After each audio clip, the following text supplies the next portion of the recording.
क्योंकि government jobs इतनी है कौन ना भाई।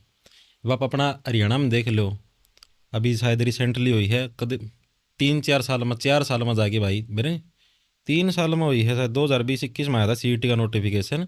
और करीब ई भर्ती पूरी हुई है अक्टूबर नवंबर में इलेक्शन हुए, पास इवन की ज्वाइनिंग करवाई है, ई जाई पेपर वापर कोर्टा में लटकी रही और सिस्टम आ रहा भाई। इतनी वैकेंसियाँ हैं कौन ही जितने तैयारी करनी है। और वैकेंसियाँ भाई अपनी 20,000 लगा लो, अप्रोक्स कहूँ मैं एक अंदाज़ा, ठीक है 20,000 वैकेंसी लगा ली मैंने हरियाणा की आ गई, ठीक है वो भी भाई कहते 2-3 साल में एक बार आ गई। आए पाचा भी उस 20,000 खातर फार्म कितने बने, 15-15 लाख बालक मैं कुकर ला गए मैं सारे के सारे। 20,000 की वैकेंसी खातर फार्म बने जा है 15 लाख, ठीक है। तो कोई पॉसिबिलिटी कौन भाई, सारे लाग कोई वो संभावना कौन हाँ। भाई। कोई करीम तक करीम बालक लागेंगे भाई, जो जी लगा के तैयारी करेगा, जब पूरा हंगा लगा उसका सिलेक्शन होगा।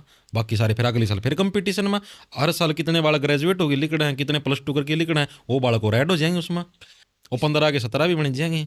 इसमें है ना मोहित भाई, अपन और प्रैक्टिकल बात करके चल लेंगे के है कि ऊपर ऊपर ऊपर हाँ ऊपर समझ वाली गया बात हो मैं, जाए। हाँ समझ गया। अब जैसे कि सब तो पहला पॉइंट तो यो आवा है कि जो अपने माँ बाप हुआ ने उन तक कन्विंस करना बहुत मुश्किल हो जाए, समझाना कि भाई ये आपके जो बालक नौकरी की तैयारी कर रहे हैं कि उनका सही में इंटरेस्ट है। भाई पहली बात तो एजुकेशन सिस्टम में खराब है, मेरी दृष्टि में है, मेरा पर्सनल ओपिनियन है कि मन्ना अपना एजुकेशन सिस्टम सही कौन लगता, वो स्कूल का कॉलेज का सबका सारा ही सिस्टम खराब लगा मन तो।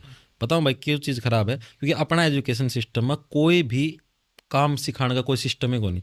अपना एजुकेशन सिस्टम ही ऐसा है कि जिससे बच्चा और कहीं जा ही नहीं सकता, उसका पास ऑप्शन नहीं हो कि भाई मैं सरकारी नौकरी में जाऊँ, दूसरा ऑप्शन नहीं भाई उसके पास।